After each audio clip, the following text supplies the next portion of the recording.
Alright guys, welcome back. So let me be real with you. When I first started playing Raid Shadow Legends, the biggest headache I had was just figuring out which champions were actually worth keeping. Like, I was out here throwing random champs into upgrades, using them as food for my Kael, and halfway through I was like, wait a second, was that actually a good champion I just fed away? Painful mistakes, man. So today, we're fixing that. I put together a list of the top 20 rare champions you should definitely look out for as a beginner. This way, you won't be making the same mistakes I did, and you'll still stay ahead of the curve. And hey, if you're just starting out, or maybe you're thinking about making a fresh account, right now is literally the best time to jump in. Because if you download the game using my link, you're gonna have one of the craziest head starts ever. We're talking 3 legendary champions just for getting started. Michelangelo as your 7-day login reward, Elenaril just for signing up. And if you use the promo code Desert Queen, you unlock a 3rd legendary monster, Tuhanarak. On top of that, you'll get some strong epic champions along the way too. So trust me, even if you make some risky choices early, your roster is still stacked. Alright, enough talking. Let's dive straight into the top 20 rare champions that are actually valuable if you manage to pull them. Number 20. Boughsmith Flannan. Coming in at number 20, we've got Boughsmith Flannan. Yeah, the elite weaponsmith from the Sylvan Watchers, also known as the Boughsmith. Why? Because this guy literally infuses bark from mistwood trees into his weapons. Like, imagine getting smacked with enchanted tree bark. That's some wild stuff right there. Now, Flannan isn't some top-tier carry that's gonna break the game for you, but hear me out. He's actually really solid for faction wars and Fire Knight. His whole kit is built around speed manipulation, accuracy boosts, and even a mini ally attack. That's a lot of value packed into a rare. The real sauce is his Shatter Knees. This drops a 15% decrease speed on all enemies. Now yeah, it's not the big 30% we usually chase, but when he's the one placing it, his other skills kick up a notch. His A1 suddenly depletes 10% turn meter instead of 5%. And his passive gives him a 50% chance at an extra turn if he lands it on 3 or more enemies. That's actually clutch against bosses like the Dark Fae. And don't sleep on his increased accuracy buff. Super helpful when you're trying to hit those nasty stat checks in dungeons. Plus, his ally attack with a random teammate can help chunk down those annoying Fire Knight shields. Look, Flannan's not winning any awards for best rare in the game, but if you're early on and you need some control, he's a great stopgap until you get your hands on stronger options. Basically, he's the budget solution that holds you over while your roster gets stacked. Number 19, Treeshield Knott. Sliding into number 19, we've got Treeshield Knott, and man, this dude is a straight-up master of hide and seek. Half the time, people probably mistake him for just another tree in Mistwood, until boom, Thorn Trap, surprise attack. That's some sneaky forest ninja energy right there. Treeshield Knott is a rare support champ from the Sylvan Watchers, and if you grabbed him during the Nut Fusion, you know how clutch he can be.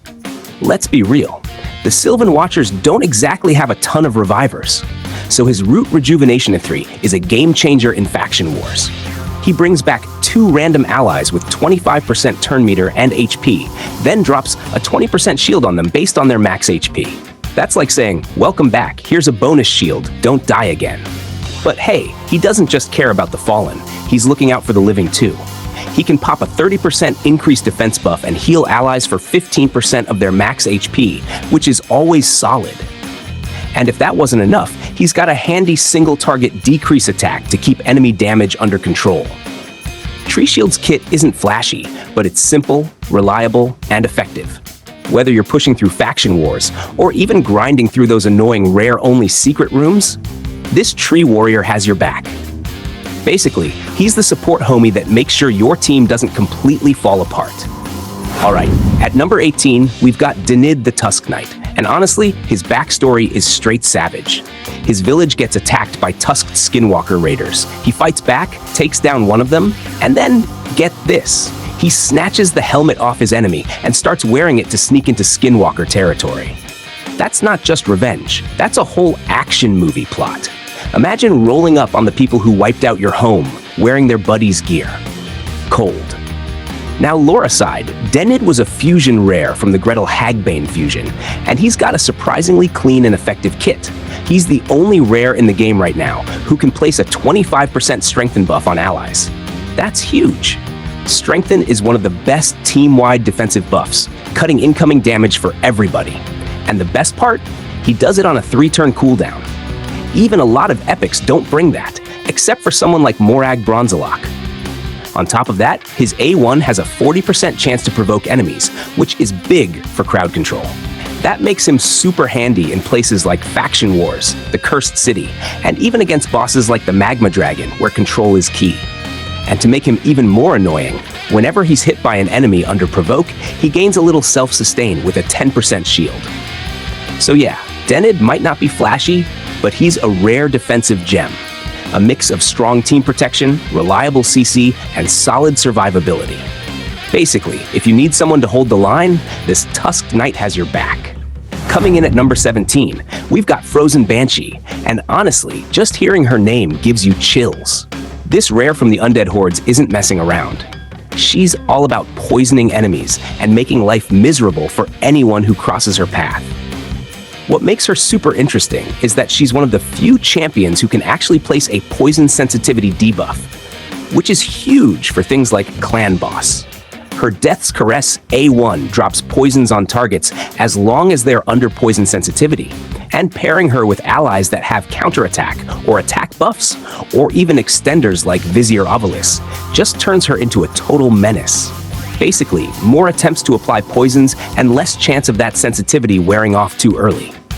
Frozen Banshee also shines in Dragon and Ice Golem for progression, making her a great pick for mid-game content. And here's the kicker. Even in late game, she's still a solid poisoner for those unkillable team comps. So yeah, if you're looking to add some serious control and long-term value to your roster, Frozen Banshee is definitely one to grab. She's that sneaky little powerhouse that keeps hitting where it hurts. Sliding into number 16, we've got Selenia Nightcloak, the elven archer who doesn't just shoot arrows, she basically rains moonlit destruction on anyone foolish enough to step into her territory. She's one of the 4 rares you need for the Bambus 4-leaf fusion event. So if you're chasing that, she's already a must-have. Selenia's all about burns and incineration, with a kit that makes her super deadly over time. Her Lunar Ballista hits 3 random targets, each with a 75% chance to apply a burn. And before she even starts firing, she pops a 25% increase accuracy on herself, which is clutch when you're trying to hit those tough stat thresholds for progression. Then there's her Moonshot A2, which attacks all enemies and has a 65% chance to extend the duration of HP burn debuffs. So not only does she keep her own burns going, but she can also amplify your team's burn effects. That's serious value for longer fights or boss cycles. On top of all that, her passive boosts her turn meter by 5% for every burn activation, basically letting her chain turns faster. And she's got a self-heal A1 to stay alive and keep the pressure going. So yeah, Selenia is basically your go-to burn queen, helping you melt enemies slowly but surely while keeping herself ready for the next volley. Perfect for anyone looking to dominate bosses or faction wars with some consistent burn pressure. Alright, that's a wrap for numbers 20 to 16. Now let's crank it up and dive into the top 15 rare champions you definitely don't want to miss. Number 15, Petrifya Rockroot. Alright, kicking things off at number 15, we got Petrifya Rockroot. And listen, don't let the fact that she's a rare fool you. This demon girl is out here working overtime. She's literally the 3rd mutation of Hellborn and Hellfreak, and she spawned in the game with one mission: smack the clan boss in the face. Oh, and before you even think about sleeping on her, she's also required for the Bambus 4-leaf fusion. So yeah, she's packing some extra value too. Now, why do people love her? Easy, budget DPS for your unkillable teams. Rockroot comes through with debuffs like she's Santa on steroids. Open up with her Rot Pulse A3, and she's throwing 3 hits at random. Each one has a 40% chance to drop poison sensitivity, and if all those shots land on the same unlucky fool, boom, you're also getting a 5% poison stacked in there. And here's the real juice. That poison sensitivity unlocks her ability to slap a full-on 60% decreased defense. That's Damage City, baby. But hold up, she's not just a clan boss bot. She's got wave value too. She swings at all enemies twice, with chances to drop a 25% decrease attack, plus more poison sprinkles. That means in Faction Wars, she's helping you not only melt enemies, but also reduce their damage, so your team doesn't get clapped. Bottom line, Petrifya is one of those rares that punches way above her weight. Don't be dumb and feed her away. You'll regret it when she's out here cooking Demon Lord like it's a backyard barbecue. Number 14, Galek. Sliding in at number 14, we got the big green homie himself, Galek. Yeah, the orc that's been plastered all over raid ads since day one. Bro's literally the poster child of the game. But let's be real, just because you're on the billboards doesn't mean you're the best starter champ out here. At the beginning of your raid journey, you gotta pick your first rare. And Galek, he's one of those choices. Problem is, he's kinda like that one dude in the crew who looks tough, but low-key gets outshined by his siblings. Because when you line him up next to Kael or Athel, yeah, Kael's dropping poisons and nuking waves. Athel's buffing herself and smacking with Weaken. Meanwhile, Galek's just kind of flexing like, hey, I got some random hits though. But hold up, it's not all slander. Galek does bring some sauce. His decreased defense can slap the stronger version if the target's under 2 or more debuffs, which can absolutely juice up your team's damage. And when he pops his AoE with that self-increased speed buff, that's clean synergy right there. He's basically saying, I'm gonna go faster than you and set up my squad to hit harder. Respect. And don't sleep on his A3 either. That 4-hit random attack? Perfect for early Fire Knight teams to help chop down those shield counters. Dude may not be the best starter, but he's not useless either. Galek can still swing when you build him right. So yeah, he's not the golden child, but he's definitely not trash. If Kael and Athel are eating steak dinners, Galek's still getting fed, just maybe the discount meal deal instead. Coming in at number 13, we got Elhain, the High Elf starter who literally got smoked by the dragon in the opening cutscene. Yeah, not the best first impression. Like, imagine being the face of the tutorial and then instantly getting cooked. Should you revive her? Well, let's talk. Elhain is one of the 4 starters, and like all of them, she's a solid rare who can carry you through most of the early game. But here's the thing. Compared to Kael dropping poisons, Athel dropping Weaken, or even Galek bringing that speed synergy, Elhain just hits stuff. That's it. She's basically that friend in your squad who doesn't bring snacks, doesn't bring gas money. She just shows up to throw hands. Now don't get me wrong, when it comes to raw nuking, she can slap. Her AoE damage in Arena can absolutely wipe out early game teams if you build her right. But outside of that, no debuffs, no utility, no extra spice. She's basically the definition of all gas, no brakes. If you're building her as your all-rounder, just forget accuracy altogether. She doesn't need it. Load her up with offensive and defensive masteries, and War Master's usually the best way to squeeze value out of her. So yeah, Elhain might be the worst of the 4 starters on paper.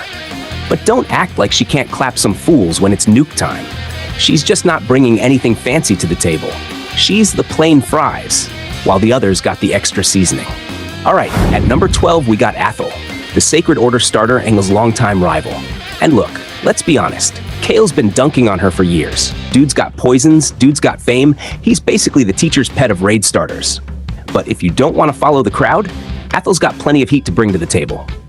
First off, her A1 is straight disrespectful. It's a triple hit with Weaken. That alone makes her a menace for early to mid-game Fire Knight and Clan Boss, because nothing says, I'm here to work, like slapping 3 times in a row and lowering defenses. Then there's her A2. This girl straight up hits all enemies with bonus crit built in. That's right. She's walking around with a free 15% crit chance on her nuke. So if you're building her, don't waste time stacking to 100% crit rate.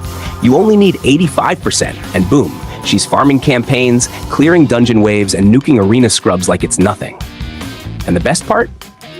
She's not some one-trick pony. Athel's got the versatility to show up pretty much everywhere. Campaign, dungeons, arena, clan boss, you name it. She'll hold her own right through into late game if you build her right. So yeah, Kael might get all the hype, but don't act like Athel's just sitting on the bench. She's got the tools, she's got the damage, and when she crits your whole squad into the dirt, you'll wish you picked her on day 1. And finally, sitting pretty at number 11, we got Kael, My guy went from petty thief out here jacking apples in Teleria to being handpicked by the Arbiter herself to go toe-to-toe with the undead. Talk about a glow-up. Arbiter was like, yo, stop being a street rat. Come fight some dragons with me. And now, Kael's basically the people's champ of raid starters. And honestly, it's not even close. Kael is the best starter champion in the game. Dude's kit is just cracked for a rare. He's dropping poisons left and right. He's got that acid rain AoE clap that just wipes out waves, and the versatility? Bro, you can take him everywhere. Dragon? Melted. Clan boss? Cooked. Arena? Bodies everywhere. He's the starter that doesn't fall off when you hit mid or late game. He just keeps stacking value. And like the others, you don't even need to max out crit rate.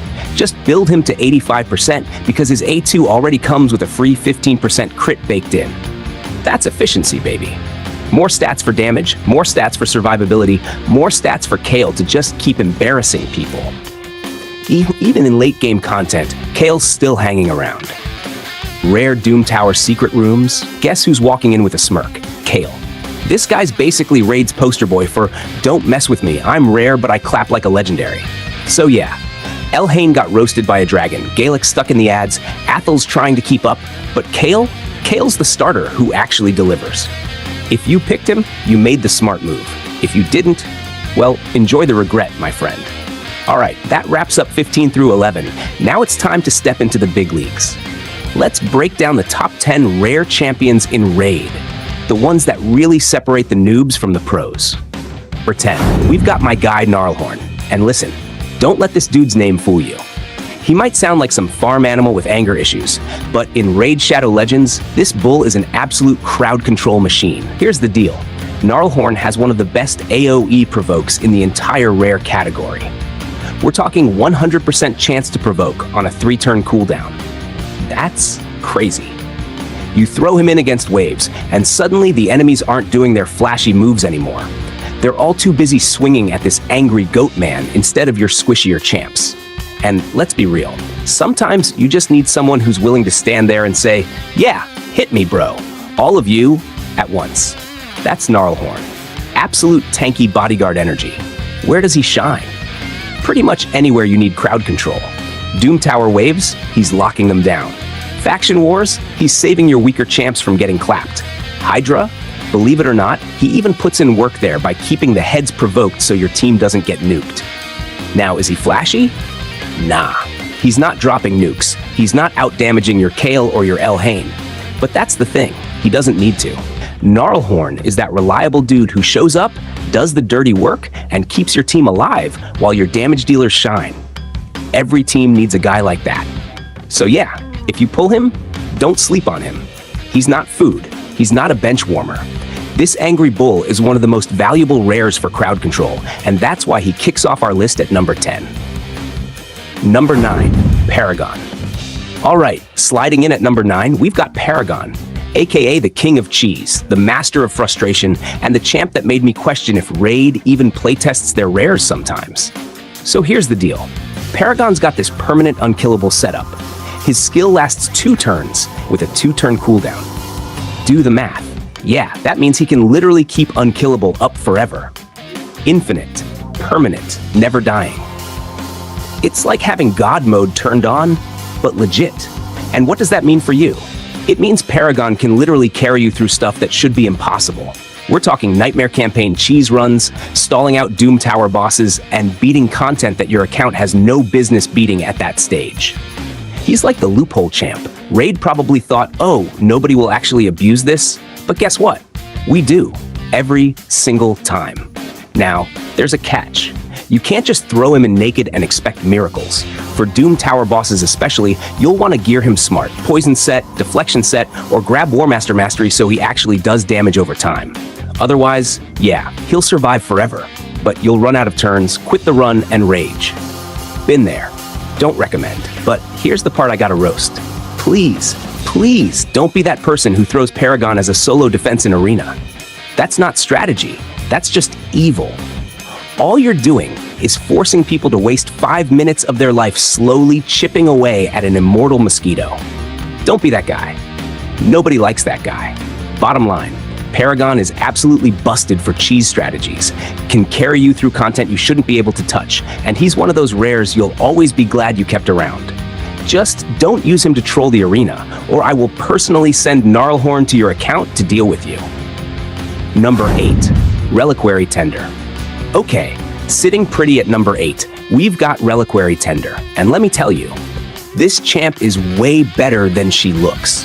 Like, you pull her and at first you're thinking, support rare, whatever. But the moment you start running into nasty bosses like Nether Spider, you'll be begging her to carry you. Here's why. Full team cleanse on a 3-turn cooldown. That's huge. Drop her into a fight and suddenly all those poisons, stuns, freezes, whatever garbage the enemy is throwing at you, gone. And she doesn't just cleanse, she also throws out continuous heals. So not only is your team clean, they're also topping back up at the same time. That combo is so good for faction wars, Doom Tower waves, and especially the Nether Spider, who loves spamming poison stacks like it's going out of style. And here's the sneaky part a lot of people forget. She's got a revive. Yeah, it's not the strongest revive in the world, and it's not going to save you in high-end content forever. But when you're a newer player and one of your damage dealers gets folded, having that emergency button to bring them back can literally save a run. Now, don't get me wrong, she's not some flashy nuke machine, she's not going to solo bosses or drop 6-digit crits. That's not her job. Reliquary Tender is basically your team's medic. She shows up, cleans up the mess, patches everyone back together, and says, "All right, go do your thing again." And honestly, that role is more valuable than half the damage champs you'll pull early game. So yeah, if you pull her, don't sleep on her. Don't throw her away thinking, I'll get a better cleanser later. Nope. This elf right here can carry you through fights you had no business winning. That's why she earns the number 8 spot. Number 7. Soulbond Bowyer. At number 7, we've got Soulbond Bowyer, and honestly, this champ is way better than her rarity suggests. Like, when you pull her, you're not going to scream with excitement like you just hit a legendary, but trust me, give her a chance, and she'll end up saving your account more times than you expect. So let's start with the big one. 100% turn meter reduction on a 4-turn cooldown. Do you know how busted that is for bosses like Spider and Fire Knight? That's literally the difference between I win and oh no, everyone's dead. Fire Knight especially, his shield mechanic is a nightmare, but Soulbond Bowyer can straight up shut him down by keeping his turn meter at 0. She's basically saying, nah bro, you don't get to play today. And then there's her AoE A1. Yes, an AoE on her basic attack. That means every swing she takes can slap multiple enemies at once. Early on, that's insane for farming campaign or dealing with waves in dungeons. Later in the game, it gets even better.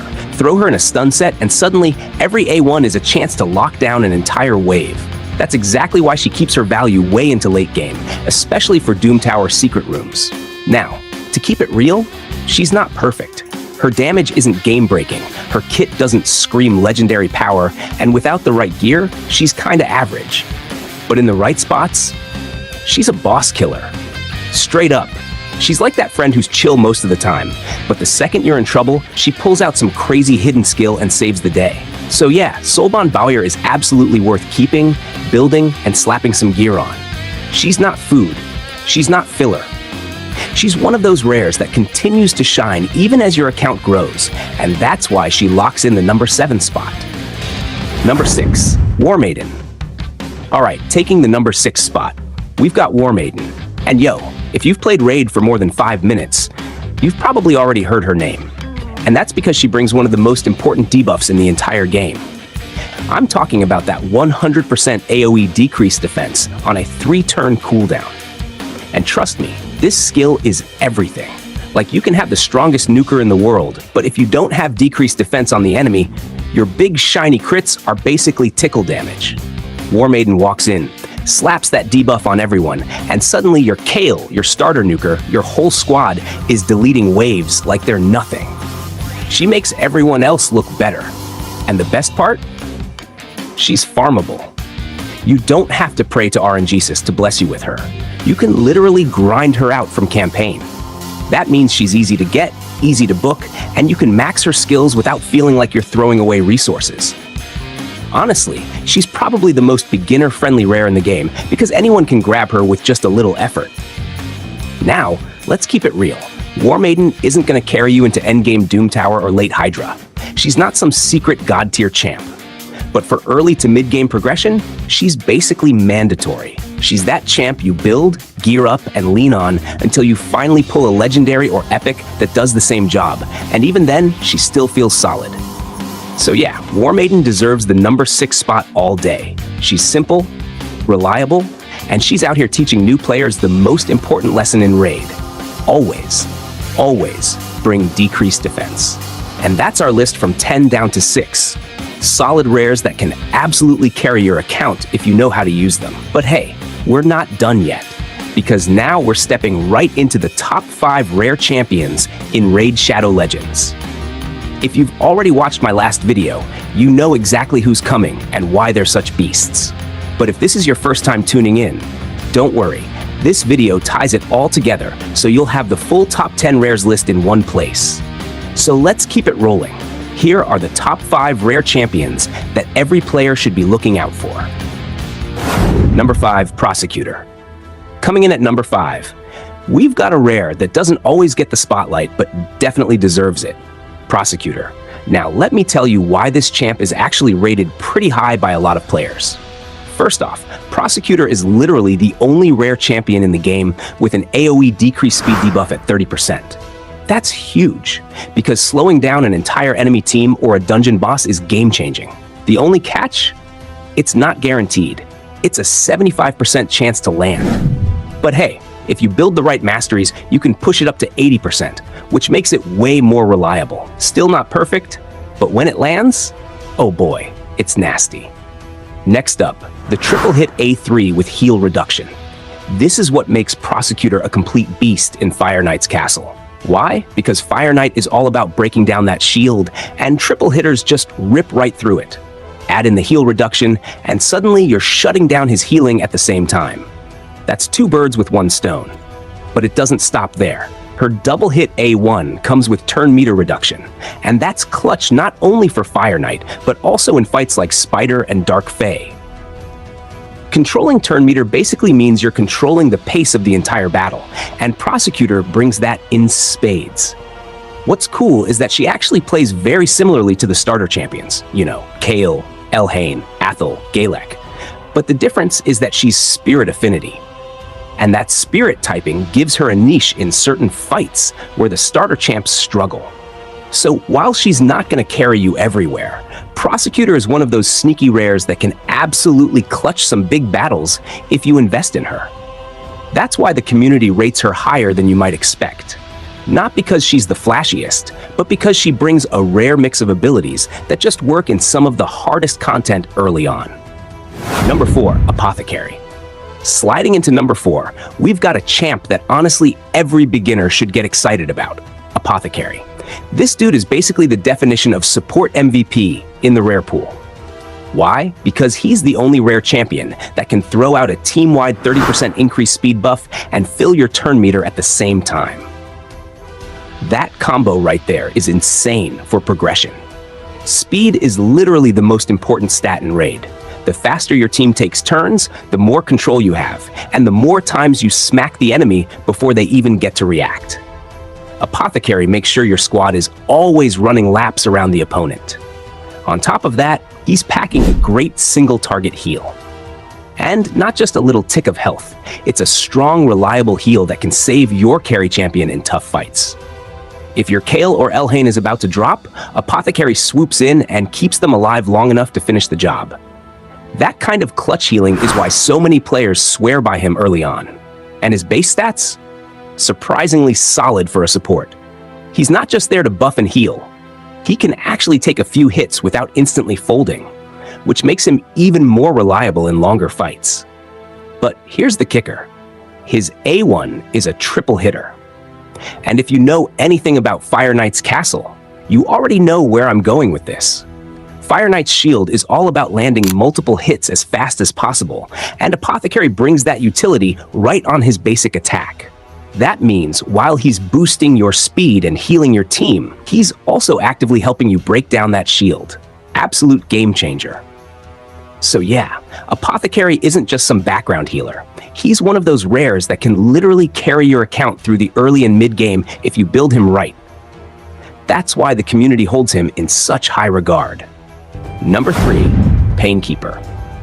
Alright, cracking into the top 3, we've got one of the sneakiest powerhouse rares in the game, Painkeeper.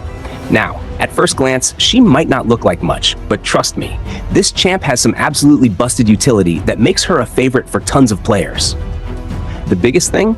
She's got an ability that reduces all ally cooldowns by 1 turn. Yeah, you heard that right. Everybody on your team gets their skills back faster. And in a game like Raid, where timing is everything, that's huge. This is vital in certain setups, especially for things like Clan Boss and Iron Twins teams that rely on super tight speed tuning.